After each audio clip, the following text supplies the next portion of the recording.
Hello students, स्वागत है आप सबका। आज हम बात करेंगे अध्याय 4 के अंतिम टॉपिक बहुभ्रूणता पर। बहुभ्रूणता या पॉलीएम्ब्रायोनी। देखिए, बहुभ्रूणता या पॉलीएम्ब्रायोनी पर जो सबसे पहले अध्ययन किया पादपों में विशेष तौर पे, वो किसने किया? तो ये साइंटिस्ट थे एंटोनी वॉन ल्यूवेनहॉक। तो इन पर प्रश्न पूछ लिया जाता है कि पादपों में सर्वप्रथम बहुभ्रूणता का अध्ययन किसने किया? तो ये साइंटिस्ट थे एंटोनी वॉन ल्यूवेनहॉक ने पादपों में सबसे पहले बहुभ्रूणता का अध्ययन किया। और किस पादप में इन्होंने सबसे पहले अध्ययन किया था? तो इन्होंने संतरे के पादप में सर्वप्रथम बहुभ्रूणता यानी कि पॉलीएम्ब्रायोनी का अध्ययन किया था। तो ये भी आपको ध्यान में रखना है कि बहुभ्रूणता का जो सबसे पहले अध्ययन किया पादपों में, वो किसने किया? एंटोनी वॉन ल्यूवेनहॉक ने किया। किसमें किया? संतरे के पादप में किया। अब देखिए, बात करते हैं कि साहब होती क्या है। तो बहुभ्रूणता क्या है? हमने जो जनन पढ़ा पादपों में, तो हमने पढ़ा कि सामान्यतया जो बीजांड है और इसके अंदर अंडकोशिका और परागकण का जो नरयुग्मक है, उसका जब संलयन होता है तो युग्मनज बनता है। और इस युग्मनज के डेवलपमेंट से क्या बनता है? भ्रूण बनता है। क्या बनता है? भ्रूण बनता है। तो जनरली एक बीजांड में एक ही भ्रूण बनता है। क्या होता है? एक बीजांड में एक ही भ्रूण बनता है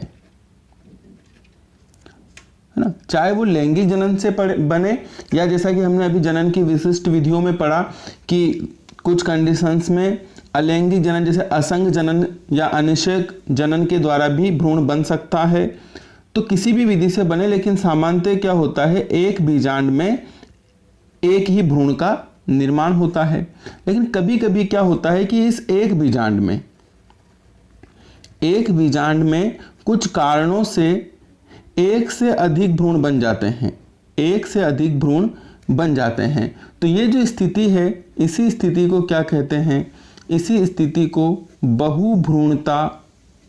बहुभ्रूणता या पॉलीएम्ब्रायोनी कहा जाता है। तो यह हो गया कि बहुभ्रूणता किसे कहते हैं। अगर परिभाषा की बात करें तो परिभाषा कुछ इस प्रकार से हो जाती है कि एक ही बीजांड, एक ही बीजांड में दो या दो से अधिक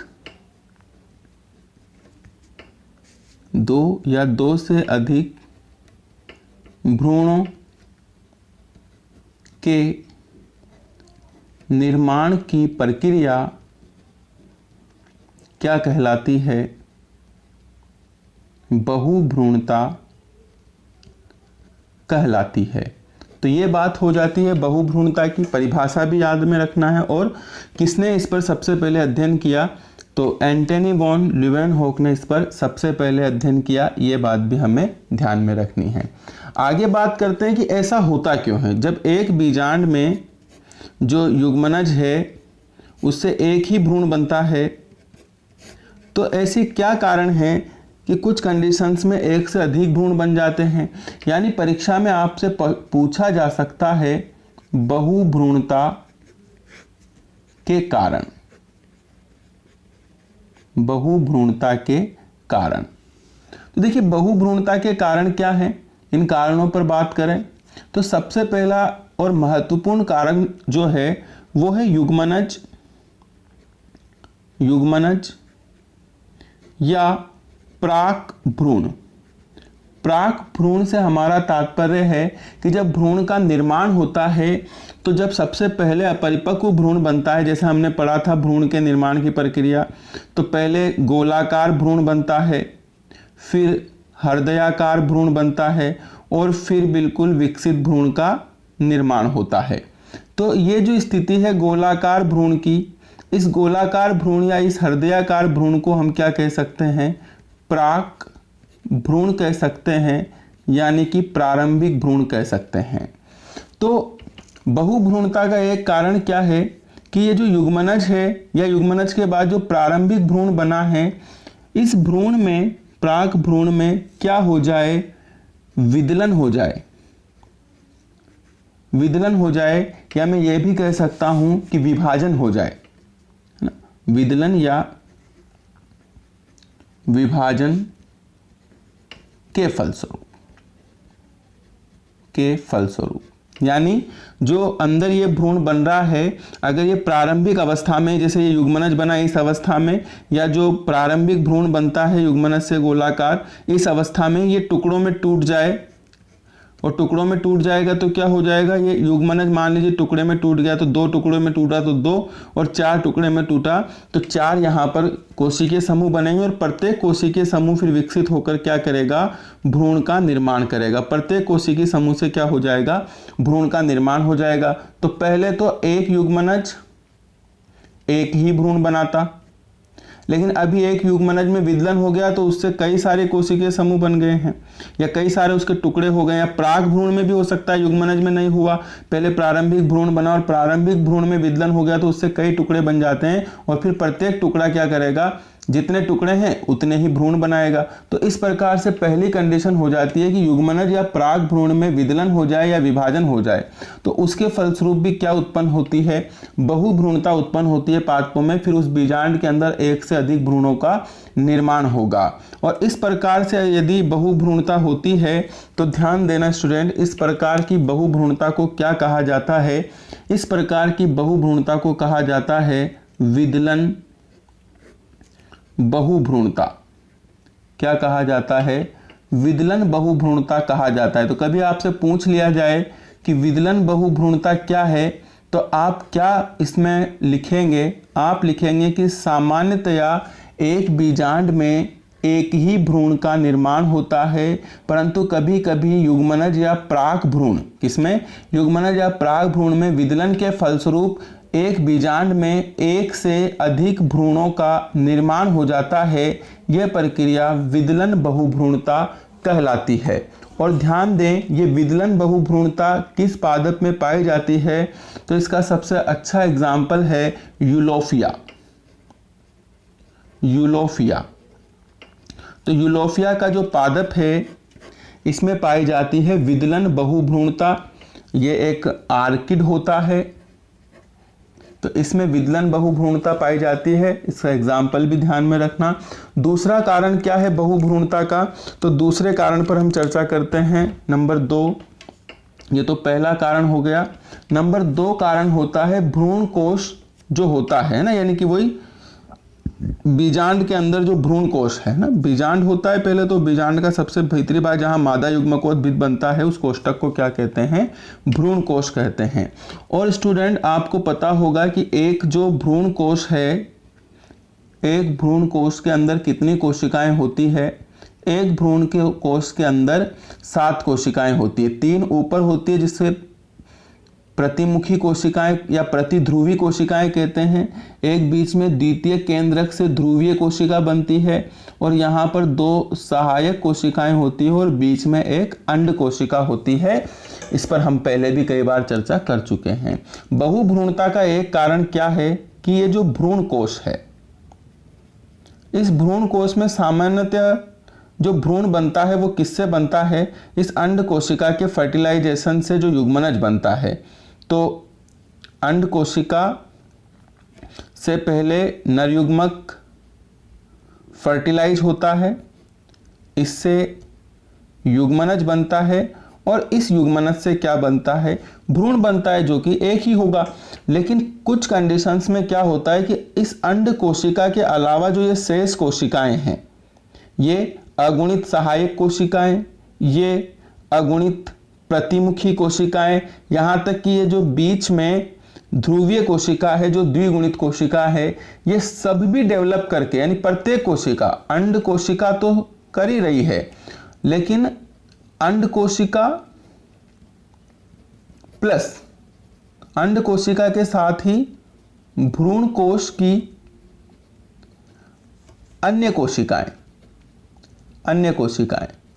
भी परिवर्धन करके क्या कर लेती है, ये सारी कोशिकाएं भी परिवर्धन करके भ्रूण का निर्माण कर लेती है। तो इस प्रकार से यहाँ लगभग अगर 7 कोशिकाएं तो सातों ही कोशिकाएं भ्रूण का निर्माण करेगी और एक से अधिक भ्रूण बन जाएंगे। तो इस स्थिति को कहा जाता है, इस स्थिति को भी बहुभ्रूणता कहा जाता है। तो ये दूसरा कारण हमारा क्या हो जाता है, दूसरा कारण हमारा हो जाता है कि भ्रूण कोश में अंड कोशिका के साथ अन्य कोशिकाओं से भ्रूण का निर्माण, कि अंड कोशिका तो करेगी ही सही, लेकिन साथ में जितनी अन्य कोशिकाएं हैं वो भी क्या कर लेगी, वो भी भ्रूण का निर्माण कर लेगी। तो इस स्थिति से भी क्या होगा, बहुभ्रूणता का निर्माण होगा, यानी बहुभ्रूणता होगी। और इस प्रकार की बहुभ्रूणता किसमें पाई जाती है, तो इस प्रकार की बहुभ्रूणता पाई जाती है एरिस्टोलोकिया में। किसमें पाई जाती है,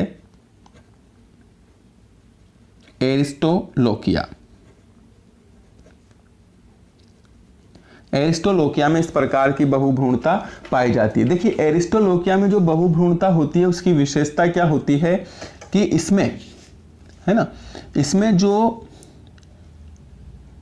2n युग्मनज बना है अंड कोशिका के फर्टिलाइजेशन से, द्विगुणित युग्मनज बना है, ये तो भ्रूण का निर्माण करेगा ही सही, जो कि द्विगुणित ही होगा। साथ ही जो ध्रुवीय कोशिका होती है, ध्रुवीय कोशिका जिसको आप द्वितीय केंद्रक भी कहते हैं, जो कि द्विगुणित होती है, ये यहाँ ये सेंटर में है ना, ये नहीं करती है। एरिस्टोलोकिया में ये अगुणित कोशिकाएं नहीं करती, या तो किससे बनेगा, या तो युग्मनज से ही भ्रूण बनेगा। और इसी के साथ साथ क्या करती है, ये जो बीच की ध्रुवीय कोशिका है, ये ध्रुवीय कोशिका भी क्या कर लेती है, इसमें भ्रूण का निर्माण कर लेती है, जो कि द्विगुणित होता है। तो इस प्रकार से एरिस्टोलोकिया में 2 भ्रूणों का निर्माण हो जाता है, इसे भी क्या कहते हैं, बहुभ्रूणता कहते हैं। लेकिन विशेष ध्यान रखने वाली बात क्या है कि एरिस्टोलोकिया में जो भ्रूण बनते हैं वो भ्रूण कैसे होते हैं, द्विगुणित होते हैं। इसी प्रकार इसी में आप एक और एग्जाम्पल ध्यान रख सकते हैं आर्जिमोन मैक्सिकाना का। कौन सा एग्जाम्पल आ जाएगा इसी के अंदर, एक तो ये हो गया एरिस्टोलोकिया, नंबर दूसरा हो जाता है, जस्ट अ मिनट,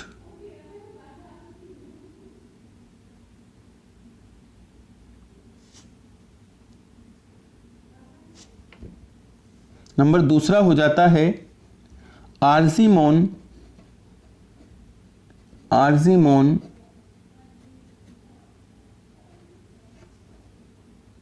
मैक्सिकाना।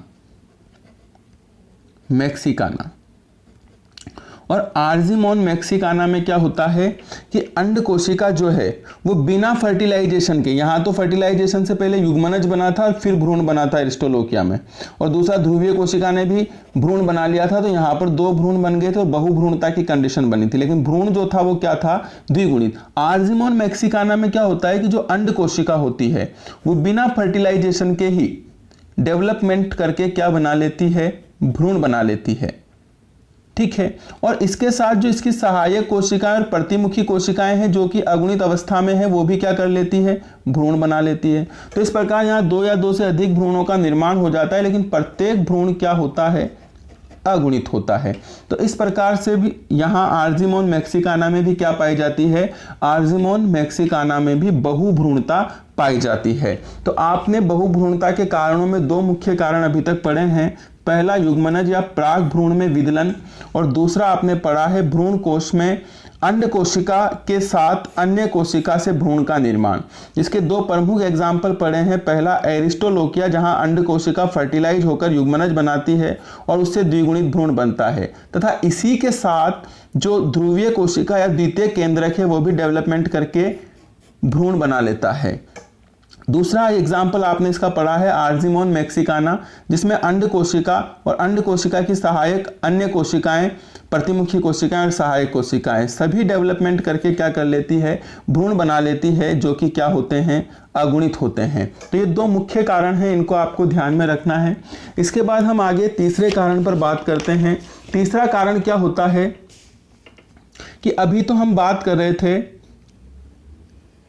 कि एक भ्रूण कोश की जितनी कोशिकाएं होती है वो डेवलपमेंट करके क्या कर लेती है, भ्रूण का निर्माण कर लेती है। लेकिन कभी कभी क्या होता है कि भ्रूण कोश ही बहुत सारे बन जाते हैं। अब इस कंडीशंस के लिए हमें पीछे जाना पड़ेगा, जो हमने अभी तक पढ़ा था पिछले अध्यायों में हमने पढ़ा था, जिसे आप ध्यान में लाइए इस बात को कि भ्रूण कोश होता है, भ्रूण कोश के चारों ओर क्या होता है, बीजांडकाय होता है, जहां बीजांडकाय की कोशिकाएं होती है।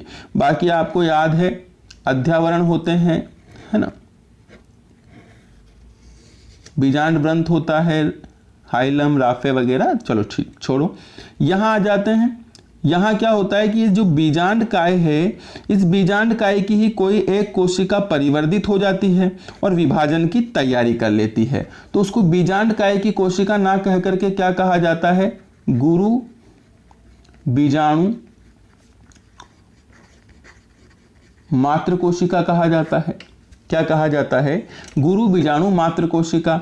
आपको ध्यान होगा गुरु बीजाणु मात्र कोशिका क्या करती है, विभाजन करके 4 गुरु बीजाणुओं का निर्माण करती है, जिसमें से 3 नष्ट हो जाते हैं और ये सक्रिय गुरु बीजाणु आगे विभाजन करता है और विभाजन करके जो अंदर, यहाँ अंदर की साइड विभाजन करके इस प्रकार की रचना बना लेता है, जिसको आप भ्रूण कोश या मादा युग्मकोद्भिद कहते हैं। ये 7 कोशिकीय रचना बन जाती है।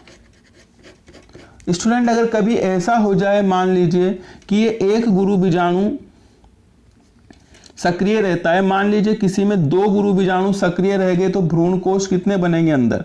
जनरली तो एक बीजाणु में ये एक ही भ्रूण कोश आप देख रहे हैं, कभी कभी 2 भ्रूण कोश भी हो सकते हैं और 2 से अधिक भी हो सकता है, या हो सकता है जैसे यहाँ एक कोशिका गुरु बीजाणु मात्र कोशिका ने हो सकता है कभी कभी बीजांडकाय की 2 कोशिकाएं विभाजन करके और भ्रूण कोश का निर्माण करे। तो इस स्थिति में क्या होगा कि सामान्यतया तो एक बीजांड में एक ही भ्रूण कोश बनता है, एक ही भ्रूण कोश बनता है। लेकिन इस स्थिति में जिसमें मैं बात कर रहा हूं, यहां क्या होगा कि यहां एक बीजांड में एक से अधिक भ्रूण कोशों का निर्माण होने के कारण, अगर कभी ऐसा होता है कि एक बीजांड में एक से अधिक भ्रूण कोश बन जाते हैं, तो अधिक भ्रूण कोश बनने का निर्माण होने के कारण भी बहुभ्रूणता आ जाएगी, क्योंकि जितने भ्रूण कोश बनेंगे सबकी कोशिकाएं विभाजन करके भ्रूणों का निर्माण करेगी। तो ये स्थिति भी हो जाती है बहुभ्रूणता की। इसका एग्जाम्पल अगर आप लिखें तो इसका एग्जाम्पल आ जाएगा केजुराइना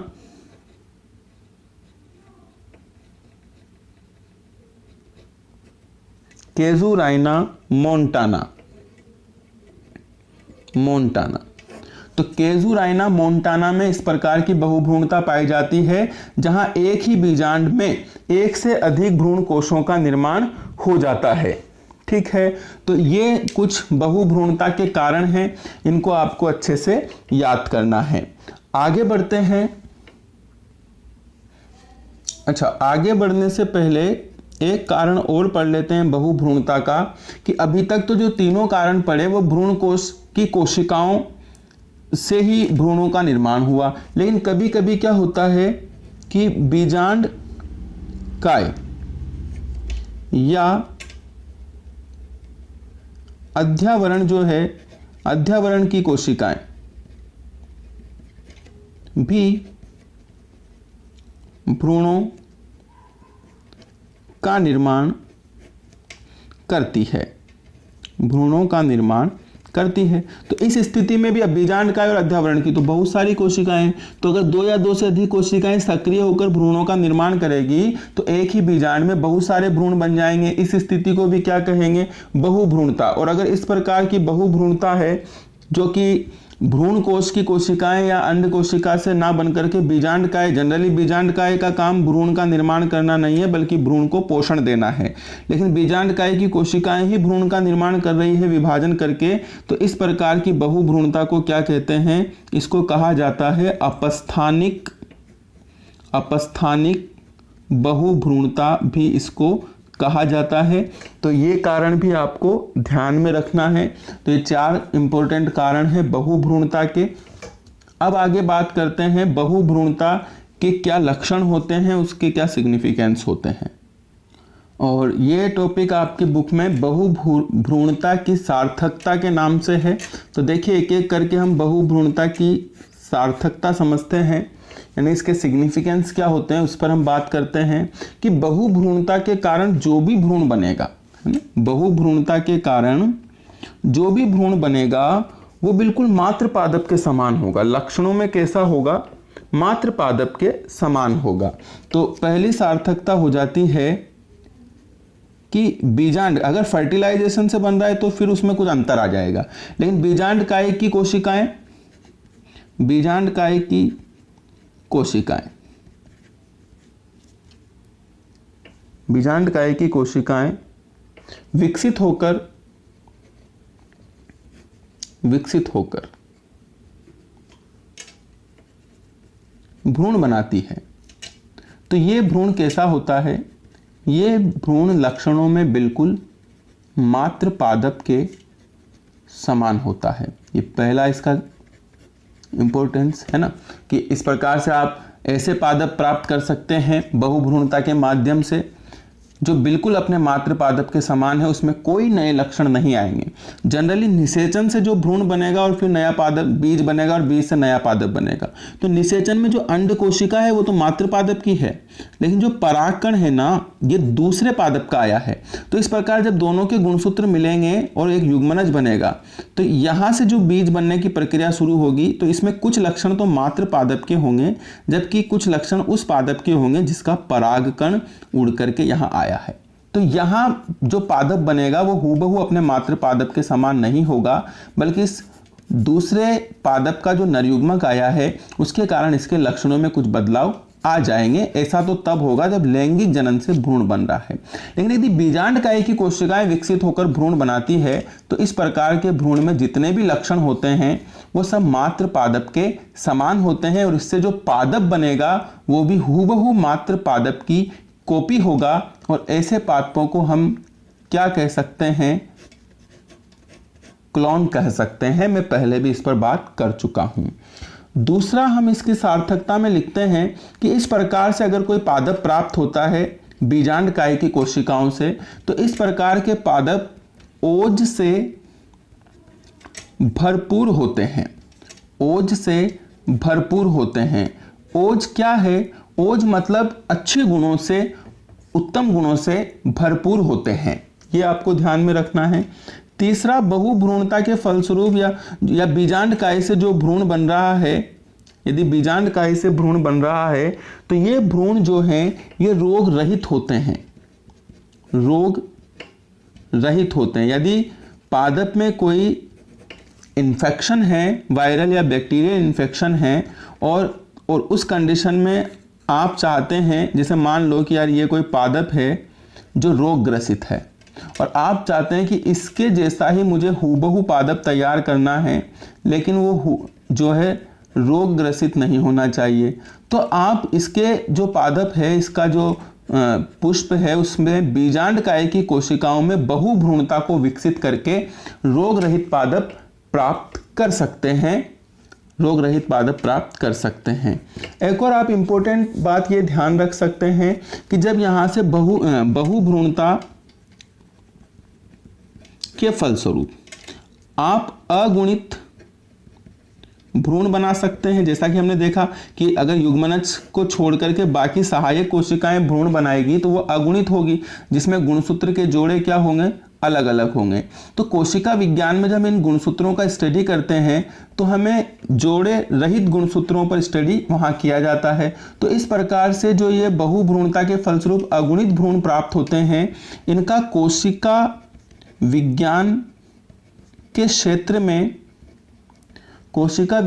क्षेत्र में महत्वपूर्ण योगदान होता है। तो कोशिका विज्ञान के क्षेत्र में ये फायदेमंद साबित होते हैं। और एक और आप इसकी सार्थकता में याद कर सकते हैं कि बहुभ्रूणता जो है उसके फलस्वरूप आप समयुग्मकी वंशावली विकसित कर सकते हैं। समयुग्मकी वंशावली से हमारा तात्पर्य एक शुद्ध वंशावली से है, और शुद्ध वंशावली से हमारा तात्पर्य है बिल्कुल मातृ पादप में जो गुण थे वो शुद्धता पूर्वक एक नए पादप में आ जाए, तो इसको शुद्ध वंशावली या समयुग्मकी वंशावली कहते हैं। और ऐसा बहुभ्रूणता के कारण संभव है। और आप ज़्यादा मात्रा में भ्रूण बनाना चाहते हैं एक ही पादप में, तो कोल्चिसिन एक रसायन होता है, इसको मिला करके या इससे उपचारित करके हम भ्रूणों के विकास को डेवलप करें। जैसे मान लीजिए कि यार बीजांडकाय में आपने इस कोल्चिसिन का छिड़काव कर दिया, तो इस कंडीशन को कहा जाएगा बीजांडकाय का क्या कर दिया हमने, कोल्चिसिन से उपचार कर दिया। अब इस कंडीशन में ये हार्मोन क्या करेगा, बीजांडकाय की कोशिकाओं को उद्दीप्त करेगा विभाजन के लिए, और बीजांडकाय की कोशिकाएं उद्दीप्त हो जाएगी तो क्या करेगी, भ्रूण का निर्माण करेगी। तो इस प्रकार से कोल्चिसिन से उपचार करके आप पादपों में बहुभ्रूणता को प्रेरित कर सकते हैं और समयुग्मकी वंशावली को विकसित कर सकते हैं। यानी ऐसी वंशावली, ऐसे पादप तैयार कर सकते हैं, ऐसे भ्रूण तैयार कर सकते हैं, भ्रूण से पादप बनेगा आगे जाकर के, तो ऐसे भ्रूण प्राप्त कर सकते हैं जो हूबहू अपने मातृ पादप के समान होते हैं। तो इसी के साथ ये बहुभ्रूणता का टॉपिक भी हमारा समाप्त हो जाता है। तो आज हमने क्या क्या पढ़ा, आज हमने पढ़ा बहुभ्रूणता की खोज किसने की पादपों में, इसकी परिभाषा, इसके कारण प्लस उदाहरण और बहुभ्रूणता की सार्थकता। तो इनको आप अच्छे से याद कर लेना। इसी के साथ आपकी अध्याय 4 भी समाप्त होता है, और पहली जो इकाई है हमारी जिसमें 4 अध्याय है वो भी यहाँ पर समाप्त होते हैं। तो अच्छी तरीके से आप स्टूडेंट्स पहली इकाई को आप अध्ययन कीजिए। कोई प्रश्न इसके रिगार्डिंग हैं तो प्रश्न पूछिए।